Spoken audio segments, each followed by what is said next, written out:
तो नाम का आश्रय जिसके जीवन में होगा और फिर जब रूप की अनुभूति होगी तो ही भगवान के दर्शन का सुख मिलेगा, नहीं तो सुख नहीं मिलेगा।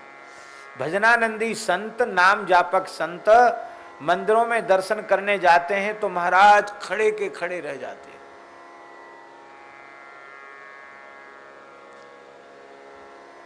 एक महापुरुष थे वृंदावन में,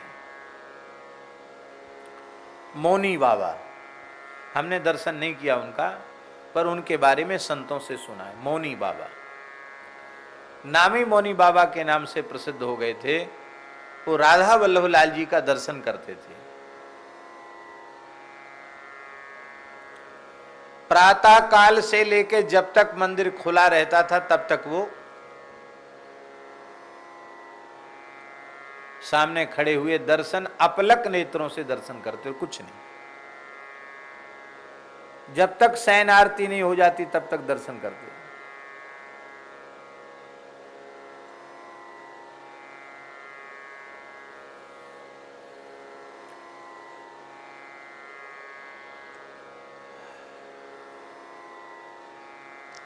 आहार इतना सूक्ष्म था, बहुत अधिक सूक्ष्म आहार था।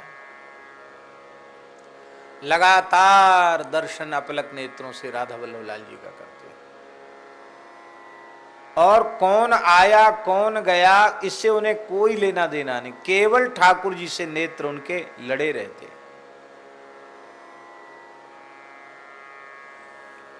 एक बार रजवाड़े की कोई महारानी दर्शन करने आई, राजाओं का जमाना था, तो पूरा मंदिर खाली कराया गया कि रानी साहिबा दर्शन करने आ रही, तो वो भीड़ में दर्शन नहीं कर सकती, किसी पुरुषों के सामने दर्शन नहीं कर सकती।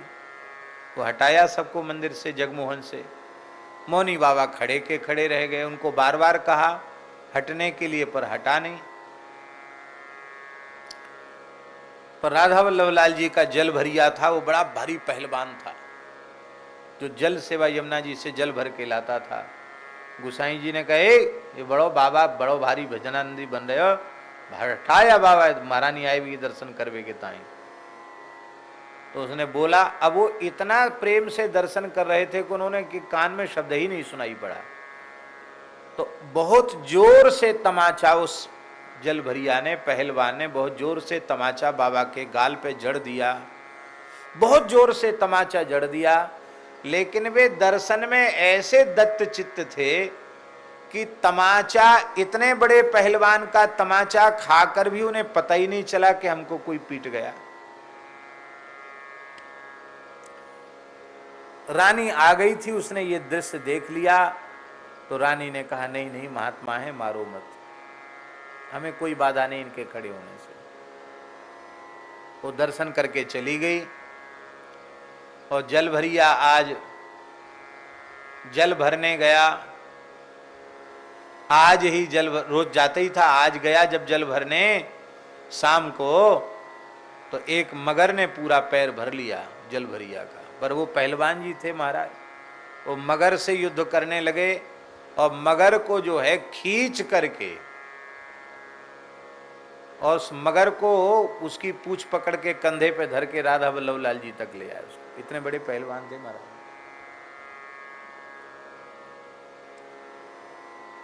उसके मगर के प्रहार करने से उनके शरीर पर घाव हो गए, उनमें पस बन गया, मगर तो मर ही गया और घाव बन गया। और उसके बाद लगभग 6 महीने तक कष्ट उन्होंने भोगा।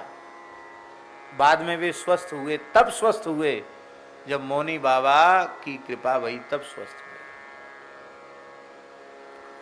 हमने सुना मौनी बाबा ने दर्शन करते करते प्राण त्याग दिए। तो उस समय संतों में सबको जल समाधि ही होती थी। तो कहा भैया इनके शरीर में तो हड्डी हड्डी है, मांस तो है ही नहीं, मछली कछुआ कहाँ खावेंगे। तो एक बोरा चना भिजाया गया और उनके शरीर से चना की पोटली बांध बांध के लटकाई गई कि कम से कम चना खाने को तो जल के प्राणियों को मिल जाए।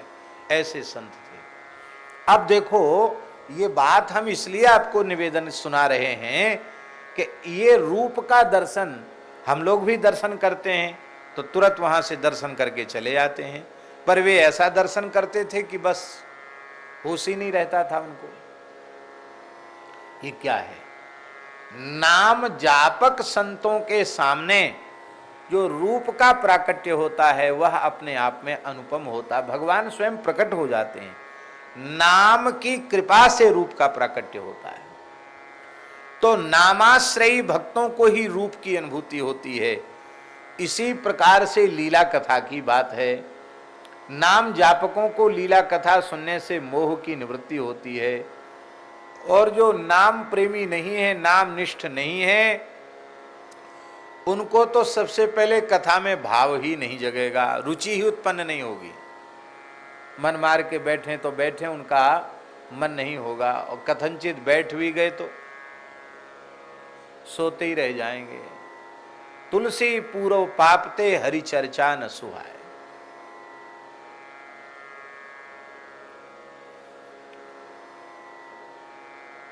तो उनको कथा से संदेह उत्पन्न हो जाएंगे, संदेह की निवृत्ति नहीं होगी।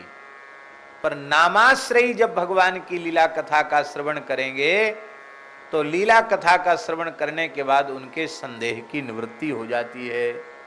राम कथा सुंदर करतारी, संशय बिहग उड़ावन हारी। संशय रूपी बिहगों को उड़ा देने वाली है।